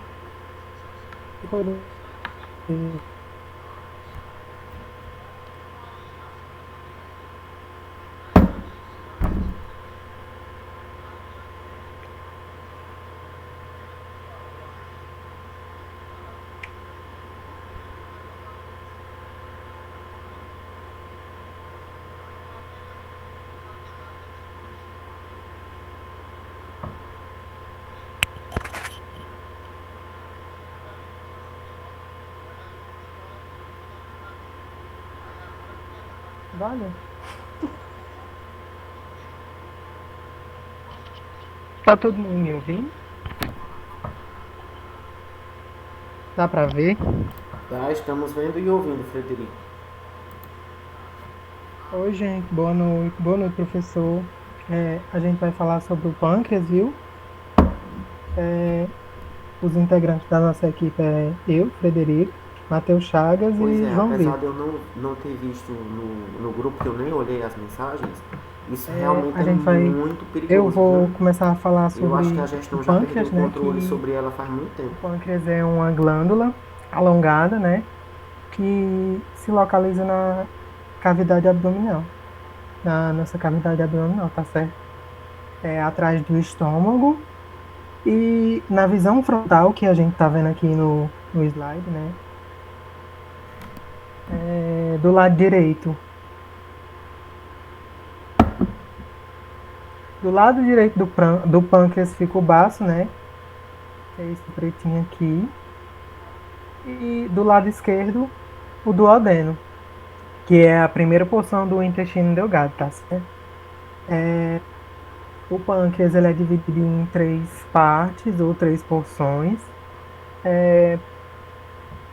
que é a cabeça, o corpo e a cauda, que é mais fininha, tá certo? É uma glândula mista, né? Possui uma função endócrina e exócrina. A função endócrina secreta substância na corrente sanguínea, né? E essa parte é formada pelas chamadas ilhotas de Langerhans ou ilhotas pancreáticas, né? Que esse é o grupo das células do pâncreas e elas são responsáveis pela produção da insulina e do glucagon. É constituído por 3 tipos de célula, tá certo? Alfas, betas e deltas. Alfas são as secretoras do hormônio glucagon. As betas secretam insulina e as deltas secretam um hormônio denominado somatostatina, que é um hormônio proteico. Os hormônios alfa e beta possuem a função oposta à outra, né? E vão atuar controlando os níveis de glicose no sangue. João? Opa, boa noite. Vou falar sobre os hormônios, né, que eles produzem e tudo mais aí. Espera aí, só um pouquinho. O pâncreas produz 2 hormônios importantes na região da taxa da glicose, que é o açúcar. No sangue, a insulina e o glucagon. A insulina facilita a entrada da glicose nas células e o armazenamento do fígado na forma glicogenal. E a insulina e o glucagon são hormônios produzidos pela parte endócrina do pâncreas e atuam no controle da glicemia do sangue. Esses 2 hormônios atuam de forma oposta, enquanto um aumenta a concentração de glicose na corrente sanguínea e outro diminui. Estão me escutando? Sim. E o pâncreas é uma glândula mista, anfícrina com função secretora endócrina e exócrina. Sua porção endócrina é formada por um conjunto de células especializadas na secreção dos hormônios insulina e glucagon. Neste aglomerado de células existe uma distinção, tendo o pâncreas uma região de células betas e responsáveis pela produção de insulina, e outra região de células alfas, produtoras de glucagon, lançadas na corrente sanguínea. Esses dois hormônios possuem um efeito antagônicos, ou seja, atividade fisiológica. Enquanto a insulina tem uma sua atuação voltada para a absorção de glicose pelas células do fígado, músculos esqueléticos e tecidos adiposos, diminuindo sua concentração em razão da retirada da glicose do sangue. Pronto, agora é a parte do Matheus. E peraí, eu esqueci de falar da função exócrina, tá certo? Que é a parte que lança as substâncias fora do sangue, né? Produto do pancreático, uma secreção composta por enzimas digestivas, contribuem para o processo da digestão de proteínas, carboidratos, triglicerídeos e ácidos nucleicos, tá certo? Aqui, só como é que o pâncreas funciona. O alimento entra, a sua taxa de glicose aumenta, inibe a célula alfa, que lembra que eu falei para vocês que a célula alfa é secretora do hormônio glucagon e as betas secretam insulina? Pois é, aí a sua taxa de glicose aumenta, inibe a célula alfa, estimula a célula beta e no fígado o fígado absorve a glicose e armazena na forma de glicogênio, tá certo? E quando você está num período de jejum, né, a sua taxa de glicose abaixa, inibe a célula beta, estimula a célula alfa e no fígado o glucagon quebra o glicogênio e libera a glicose. Matheus?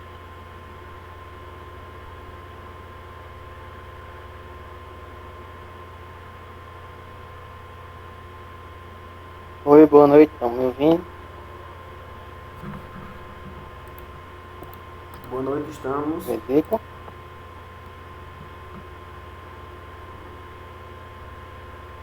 Ok. Aqui nós temos os principais. Matheus, seu áudio está falhando. Então, uma dor constante no abdômen, geralmente que acha doente falhando. Matheus.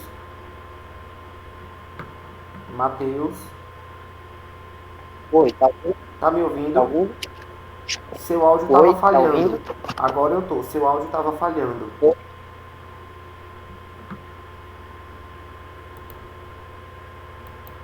Eu acho que o Matheus está com problema de internet. Dá para ouvir agora? Dá, agora dá.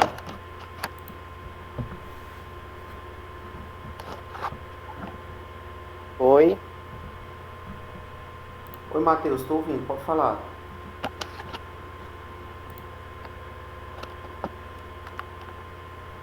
Pronto. Recapitulando. Aqui a gente tem essas que podem indicar possíveis problemas no pâncreas. Uma delas nós temos constante em quase todas as doenças, que é a dor constante no abdômen. Ela predomina em quase todos os problemas no pâncreas. Pele e olhos amarelados, urina escura, sensação de má digestão após refeições, dor frequente nas costas, que não está relacionada à postura, sensação constante de barriga inchada, náuseas frequentes e vômitos. Essas podem ser indicativos que podem ter algum mau funcionamento ou algum problema no pâncreas. Pode passar, Frederico.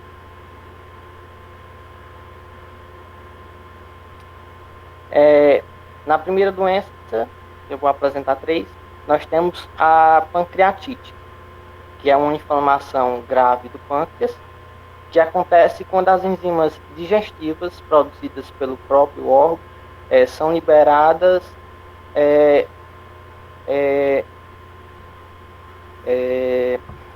peraí, viu?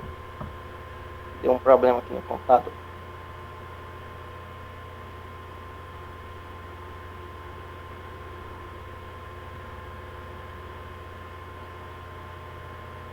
Pronto. Promovendo sua destruição progressiva e lenta ao aparecimento de sinais e sintomas como dor abdominal forte, como eu já tinha falado, enjoo, vômitos frequentes e febre e hipotensão. De acordo com a intensidade da dor e dos sintomas, a pancreatite ela pode ser classificada em 2. A aguda, que acontece durante um período curto e relativo, conforme o paciente, que ela pode voltar ou não.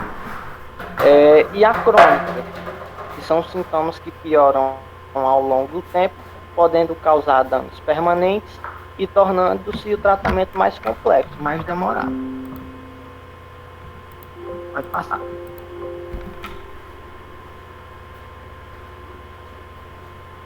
Sintomas da pancreatite. Dor na parte superior do abdômen, como já tinha falado, predomina essa dor no abdômen, podendo irradiar para as costas, que piora com o passar do tempo e após as refeições. Náuseas e vômitos, inchaço e sensibilidade na barriga, febre, aumento dos batimentos cardíacos, fezes amareladas ou brancas e com sinais de gordura, por causa do mau funcionamento do pâncreas, perda de peso não intencional, aquela perda de peso que você não está fazendo esforço físico, mas você fica perdendo peso. Desnutrição, já que a digestão não é completa e os nutrientes não conseguem ser absorvidos pelo intestino, por causa do mau funcionamento. Vai passar.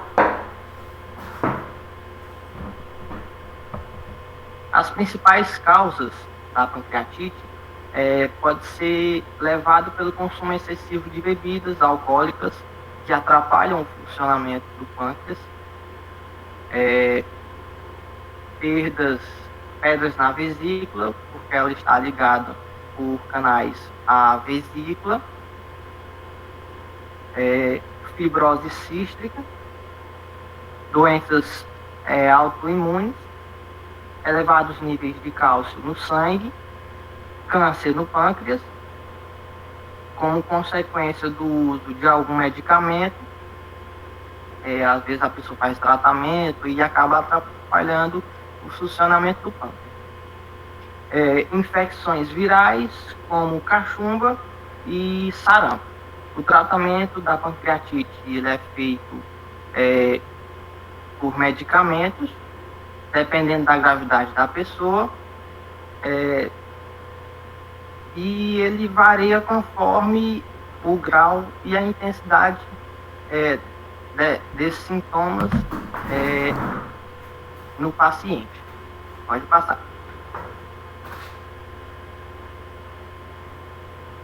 Aqui nós temos a segunda doença, que é o câncer no pâncreas. Como nós sabemos, o câncer é um crescimento descontrolado de células anormais que formam tumores, invadem os tecidos normais e podem disseminar por todo o corpo com as metástases. Na maioria desses casos, 95% dos tumores pancreáticos se desenvolvem nos dutos pancreáticos, com consequência a partir das células secretórias de enzima secretados pelo do pâncreas exócrino. Tumores pancreáticos endócrinos, eles são raros e normalmente eles são menos agressivos que os tumores exócrinos. Eles podem ser benignos, como insulinomas, ou malignos, com origem em células das ilhotas pancreáticas. Em geral, esses tumores eles são detectados mais cedo que os tumores exócrinos do pâncreas, porque eles podem produzir sintomas causadores por secreção de quantidades excessivas dos hormônios da insulina e do glucagon. Pode passar. Sinais e sintomas. Geralmente o câncer de pâncreas, ele demora a demonstrar os sinais. Quando as pessoas elas vão sentir esses sintomas, geralmente esses cânceres eles já estão em fases avançadas. Dentre esses sintomas, a gente pode incluir normalmente a dor abdominal, que está predominante em todas as doenças pancreáticas, ou dor nas costas, na altura do pâncreas, certo? Perda de apetite, perda do peso não explicada. São sintomas observados em muitas situações e que podem ser desconsiderados nos estágios iniciais, porque às vezes eles não podem apresentar esses sintomas. Aí quando vai apresentar já está num estágio avançado. Mas eles se tornam intensivos ou crônicos. Em geral, o tumor está avançado, como eu já falei. Eles podem apresentar uma icterícia, que pode ser um sinal precoce que exige investigação imediata. Vai passar.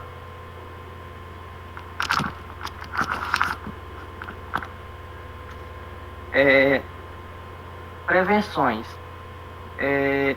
A gente pode estar observando e já prevenindo, porque geralmente o fumo é um dos fatores de risco para câncer de todos os tipos, principalmente câncer de pâncreas. Entre outros, nós temos a pancreatite crônica. A idade, quanto mais avançada a idade, maior a chance de você adquirir uma o câncer de pâncreas, certo? Porque geralmente os diagnósticos é feito após os 60 anos de idade. Então, é uma idade muito avançada, o sistema imunológico às vezes ele está muito baixo. Pessoas com mais de 60 anos eles têm uma facilidade em adoecer, e isso é um grande causador para até causar a morte, certo? Diabetes mellito, que é o diabetes mais conhecido como tipo 2, e histórico familiar. Às vezes a pessoa tem um histórico familiar de câncer de pâncreas, e isso deve ser investigado. Pode passar. E por último, nós temos a insuficiência pancreática. A insuficiência pancreática é uma incapacidade do pâncreas exócrino de secretar enzimas digestivas em quantidade suficiente para digerir alimentos no intestino e permitir sua absorção. Resulta em lesão no pâncreas por pancreatite aguda ou crônica, que podem ter diversas causas. Em crianças, As mais frequentes são fibrose cística e síndrome de... Essa síndrome aqui que eu não consigo falar. A insuficiência pancreática, ela pode estar associada ao diabetes tipo 1 ou diabetes autoimune, que o diabetes autoimune é um termo usado ao diabetes de adulto que não queriam usar a insulina inicialmente, mas que apresentavam anticorpos contra as células beta e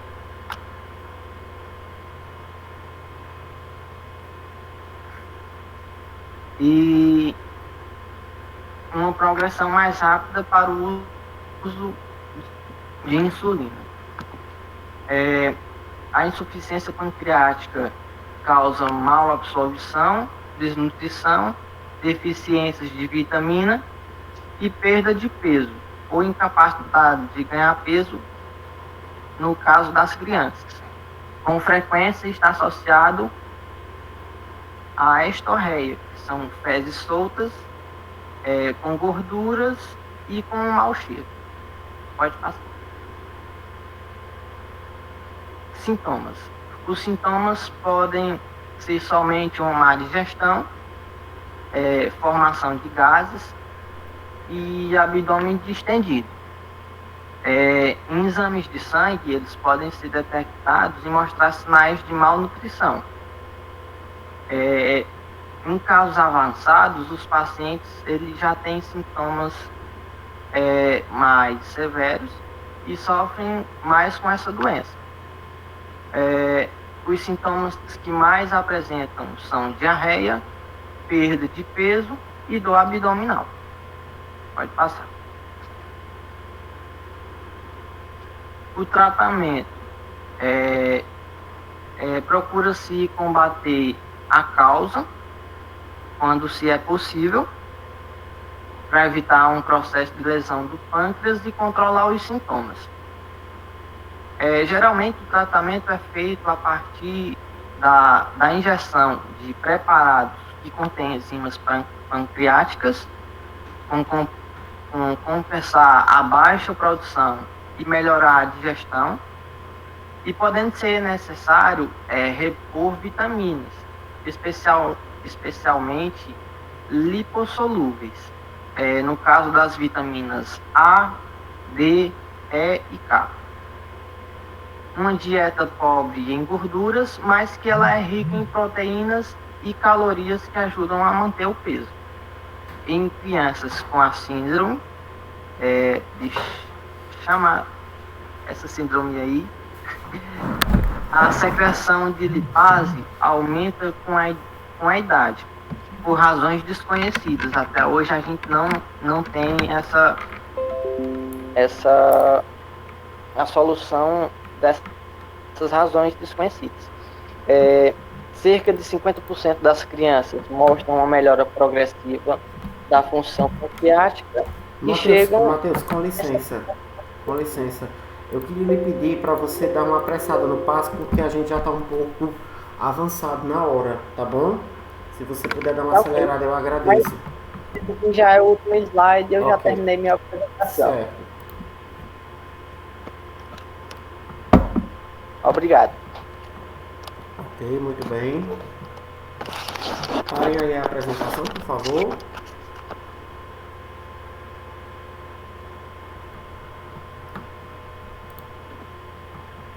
Pronto. Vamos às orientações finais, né? Pessoal, via de regra, assim, eu vou falar no geral e aí, enfim, cada um que possa filtrar o que eu falei. Eu acho que para o primeiro seminário foi bom. Eu só acho que algumas equipes se prenderam muito à questão das doenças, né? E o nosso foco não era necessariamente as doenças, né? O nosso foco era os hormônios, como é que eles funcionavam, entender que glândula é essa, como é que ela funciona, certo? Então, assim, via de regra é isso. Uma dica que eu dou para vocês leiam.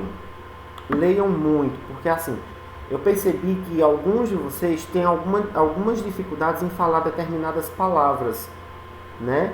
E são palavras até simples, mas que por conta às vezes da falta de leitura, do exercício da leitura, acaba que sai errado.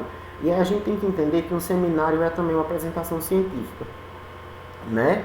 Então, gostei das apresentações, gostei dos trabalhos, de maneira geral. As dicas são essas. Eu acho que vocês precisam melhorar a leitura. Eu acho que vocês precisam melhorar a interpretação de texto. Eu acho que vocês precisam,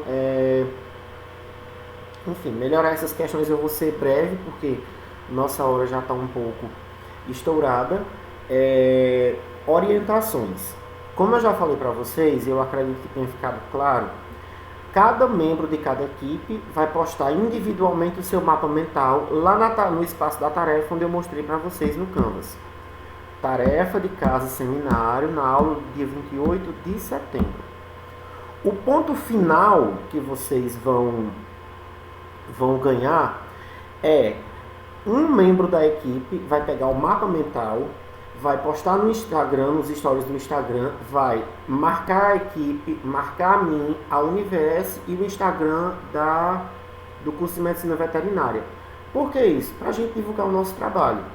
Para vocês se divulgarem, para vocês nos divulgarem, certo? Então, essa postagem, ela vale um ponto, ok?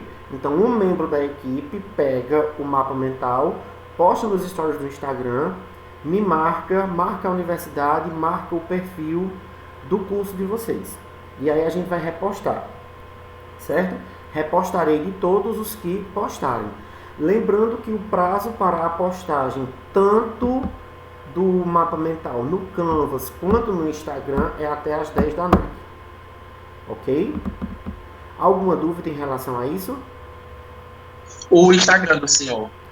Ramon G. Souza. Deixa eu colocar aqui. Até que hora, professor? Oi? Ei, professor, até que hora? Professor, não entendi. Olhem só, um membro da equipe vai pegar o mapa... Até que hora? 10 horas.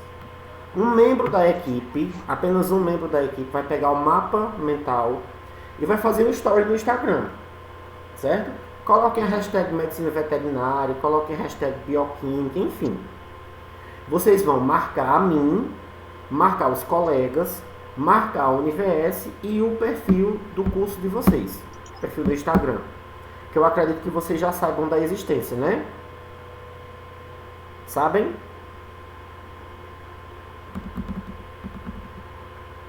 Sabem, pessoal? Eu não achei ainda.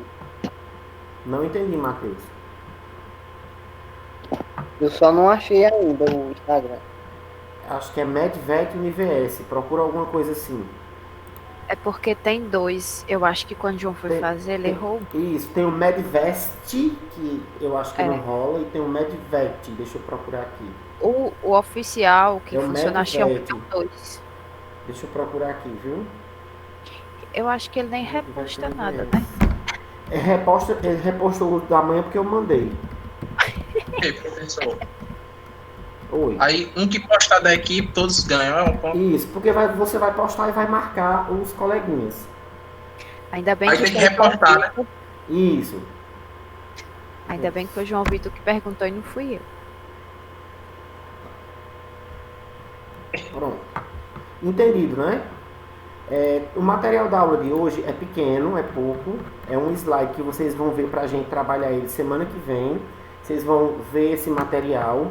É um material sobre compostos bioquímicos no sangue pra gente encerrar a parte de bioquímica e começar a parte de biofísica. Certo? Então não deixem de ver. Deixa eu terminar aqui de gravar.